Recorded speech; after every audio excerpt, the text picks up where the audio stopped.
Stále nemám stojánek, tak si tady budu držet telefon, jsem zvědavá, kdy to vyřeším, ale asi se dneska nebudu nějak dlouze vykecávat, takže by mi neměla upadnout ruka ani se mi odkrvit nohy jako minule, takže jdu na shrnutí minulého týdne. Pokud jde o jídlo, tak to bylo perfektní, protože to vypadá, že se mi opravdu podařilo vystoupit z toho přejídání, z takové té vlny přejídání. Já si myslím, že už poslední 2-3 týdny jsem se přejídat vůbec nepotřebovala, ale už to prostě jelo v takové té vlně a bylo pro mě těžké z ní vystoupit a teď už se to snad konečně podařilo, tak uvidíme. A pokud jde o pohyb, tak nic moc. Já jsem na ty procházky nechodila, ale zase jako když vezmu, že jsem třeba chodila na autobus a po obchodě a nevím co, tak ono jako pár kilometrů, několik málo kilometrů to každý den dalo, ale vyloženě na procházky jsem nechodila, což mě štve, ale to už jsem prostě já. Teď jsem si vybavila, že mi někdo napsal snad do komentáře, že budu mít dobrý pocit, když půjdu na procházku. Já to mám naopak, já mám naopak jako špatný pocit. Já si sice ty procházky hrozně užívám, ale někdy, když nestíhám to, co bych potřebovala stihnout, tak mám vlastně akorát trošku výčitky svědomí z toho, že jsem na té procházce a že si tím ukrajuju ten čas. Já vím, že to je úplně špatně, ale opravdu je tady ten pocit někdy pro mě silnější než ta euforka z té procházky. Takže to je prostě takový věčný boj u mě, ale beru to tak, jak to je. Jsem ráda, že teď mi ta váha jde dolů. Vypadá to, že teď by to mohlo jít trošičku rychleji, protože já jsem předtím těch 105,5 kg, nebo kolik jsem říkala, neměla úplně stabilně. To bylo jako taková ta vypapaná váha. Já úplně nechci se nějak pitvat v té váze a myslím si, že už dnes to neřeším takhle jako na ty gramy a podobně. Na druhou stranu točím tady ty deníčky, tak o tom přece jenom mluvit chci a zároveň i miluju číslíčka, jo, to zase je pravda, ale jako neprožívám to, jestli mám 105, 103, jenom se tak nějak jako chci teď trošičku těma číslama ovlivnit tím, že si říkám, že to chci prostě třeba na tu 100 dostat co nejdřív a spíš je to takový pro mě ukazatel toho, jestli teda hubnu nebo co se děje, ale už to prostě není ježiš, já jsem měla 105,5 a teďka mám 103, to je úžasný, jo, jako tady tohle takhle už nemám, ale mluvím o tom, jak kdyby jsem to takhle měla. No. Každý si bude myslet o tom, co chce, ale chci nějak vysvětlit ten svůj postoj. A stejně tak je ještě jedna věc, kterou jsem dneska chtěla říct. A ta taky bude vypadat jako nějaké obhajování nebo něco takového. A zase, kdo si to bude chtít myslet, ať si to myslí. A mě je vážně jako už v tomhletom jedno, co si kdo myslí, i když si někdo bude myslet, že se obhajují, ať si to myslí. Ale já mám potřebu to vysvětlit i proto, aby jsem asi jako mohla přenést to, co chci, na některé lidi, na ty, kteří mě sledují rádi a kteří se mě třeba snaží pochopit, tak si myslím, že to někomu může pomoct, to, co třeba za chvíli řeknu, ale právě proto, že to vysvětlím. A že v tom půjdu do té hloubky. A ten, kdo mě nebude chtít pochopit, tak vím, že mě stejně nepochopí a ani jako se nemusím obhajovat, je to zbytečná ztráta energie a tak to vážně neberu. Ale myslím si, že je důležité to trošku prostě více vysvětlit. Takže teď už jsem to zase úplně brutálně rozebrala a jdu k věci. Tak ještě ne, ještě se k té věci nedostanu, protože jsem chtěla podotknout, že to obhajování se je za mě vlastně úplně nesmyslné, protože nevidím důvod, proč by se člověk, který nějak veřejně ukazuje svou cestu hubnutí, životního stylu, proč by se takový člověk měl obhajovat. Já to beru tak, že se přece nemusím obhajovat za svou existenci, je to můj život, moje cesta a ve chvíli, kdy se budu obhajovat a neříkám, že jsem to v minulosti taky neudělala, tak tím vlastně ukazuju, že si nevážím sebe samotné, mi přijde, protože proč bych se měla nějakým cizím lidem na internetu obhajovat a proč jako komukoliv bych se měla obhajovat za to, že třeba nehubnu a podobně. Jo? Vlastně to nedává smysl a bohužel vím, že je nějaká tendence, kdy lidi to vlastně čekají od toho, kdo na internetu nějak ukazuje svou hubnoucí cestu, nebo já nevím, jak to mám jako říct. A neříkám, že všichni, jo, nechci to generalizovat, ale určitě existuje nějaký tlak, který svádí k tomu, aby se vlastně ti lidi pak jako obhajovali za to, že třeba nehubnou, jo, přitom to prostě fakt nedává smysl a bohužel jsem to taky určitě už udělala v minulosti a vidím to i u některých dalších, takže jenom tohle to jsem chtěla říct, ale už prostě je to tak, já nevím, jak to mám popsat, vlastně už jsem to slyšela tolikrát na těch sociálních sítích, na tom internetu, že jsem to takto použila a je to přitom prostě nesmysl. Tak a teď už vážně k té věci. Mou přirozeností je to, že hodně přemýšlím někdy i nad blbostma, ale vždycky jsem měla takové filozofické sklony, dejme tomu.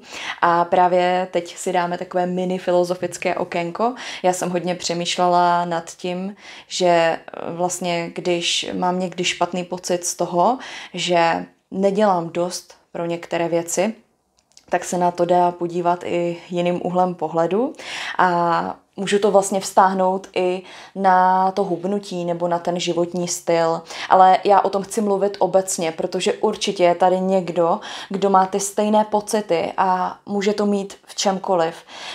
V tom, že třeba chcete něco, máte nějaký sen a chcete se mu věnovat, ale máte pocit, že proto nic neděláte. A možná to není pravda. A proto vlastně tady teďka chci rozebrat sebe, aby to třeba někomu pomohlo. Dlouhodobě mám špatný pocit z toho, že nedělám nic pro ten aktivismus. A vlastně i moje kamarádka mě upozornila na to, že to je hloupost, protože vlastně jsem byla na jednom setkání s lidma, kteří řeší podobné témata, mají vlastní projekty, které nejsou úplně vzdálené tomu, co chci dělat já. Pořád nad tím přemýšlím a vlastně sbírám i různé články, dávám si to dohromady a takhle. Takže vlastně i ona mě upozornila na to, že to není pravda, že bych proto nic nedělala a mně vlastně došlo, že to tak je. A přemýšlela jsem třeba i nad tím, že pokud jde o nějaký můj životní styl, tak i když to taky vypadá, že se v tom nějakým způsobem plácám, teďka nechci řešit vůbec to hubnutí, jo, ale vlastně třeba to přejídání, že pořád padám do nějakých záchvatů přejídání a padá mi tady mikrofon, tak vlastně já vnímám neustálý posun dopředu v té psychice a myslím si, že se to může potom v budoucnu i projevit velkým pokrokem právě v tom, že se nebudu tolik přejídat a myslím si, že když se na to podívám dlouhodobě, tak ten pokrok tam vidět i je. Ale někdy, a teďka vezmeme třeba právě konkrétně i to hubnutí, tu moji váhu, jestli to tady musím... Když vezmeme tu mou váhu, tak se zdá, že ten posun není žádný a je to vlastně jako pravda, když se podíváme perspektivou té váhy. A dokonce se možná dá říct, že jsem na tom i čím dál hůř, protože mám, dejme tomu, tu nejvyšší váhu v životě. Jo? A jsem na tom hůř ve chvíli, kdy já chci dát kila dolů. Někdo má vyšší váhu, tak je na tom líp. Jo? Jako prostě nechci ani... aby to teďka vyznívalo, že mít vyšší váhu je lepší, mít nižší váhu, teda vyšší váhu je horší, mít nižší váhu je lepší, ale chápete mě. V mém případě se zdá, že jsem na tom tedy hůř, protože mám vyšší váhu, ale ona to vlastně nemusí být pravda. A teďka vysvětlím proč a vysvětlím to na tom příkladu. Tak nakonec se zase brutálně vykecávám a začíná mě tady bolet ruka. Já jak nemám scénář, tak neumím být výstižná, ale už to snad teďka dokončím. Ten příklad je takový, že já bych se chtěla zdokonalovat v češtině a snažím se v ní vzdělávat v tom smyslu, že se v ní zatím nevzdělávám, ale píšu si slovíčka, které neznám do Wordu, mám proto takový jako jeden soubor a vlastně vždycky, když slyším kdekoliv, ať už v nějakém rozhovoru nebo třeba v nějaké konverzaci venku, nějaké slovíčko, které neznám, nebo ho třeba i znám a v kontextu ho chápu, ale neuměla bych ho úplně vysvětlit, tak si to prostě zapíšu. Takže já to vlastně jako dělám už asi 2 roky nebo 3 roky, já fakt nevím, hodně dlouho. Ale vlastně moje schopnosti v té češtině se asi zhoršujou, protože od té doby, co jsem dodělala diplomku, tak mám pocit, že blbnu v uvozovkách a prostě nemám takovou slovní zásobu a fakt to není dobrý a spíš jdu jako dolů, ale dá se na to podívat tím způsobem, že já tady 3 roky píšu ty slovíčka, shromažďuju je v tom jednom souboru a stavím si tak nějakým způsobem zámek a potom na mě bude, jestli ho odemknu. Ale vlastně, kdybych si ho nestavila, tak ho nemůžu ani odemknout. A tím chci říct, že já vlastně můžu reálně být v té věci i horší, ale dělám něco, co potom můžu jenom takhle odemknout, když to hodně přeženu. Jasně, že když si k tomu teďka sednu, tak mi to bude trvat, než si to všechno nastuduju. Ale kdybych tady ten soubor neměla nikdy, no tak mi to bude trvat 100krát díl. Takže nevím, jestli je to srozumitelné, ale chci tím říct, že někdy se může zdát, že jsme na tom hůř v něčem, nebo neděláme nic, ale ona to není pravda.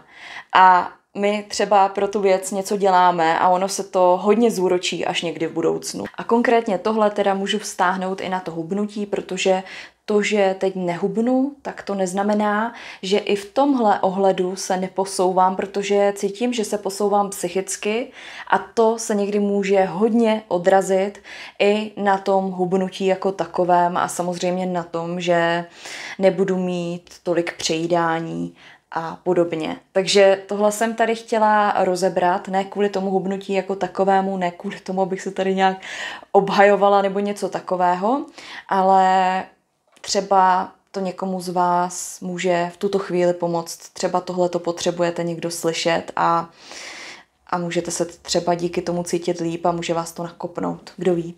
A já jsem se zase vykecala, takže já mám taky radost. A to bude asi všechno pro dnešek, tak vám přeju hezký večer, hezký den, záleží, kdy na to koukáte. Děkuji, že jste koukali až sem a zase u dalšího deníčku. Ahoj!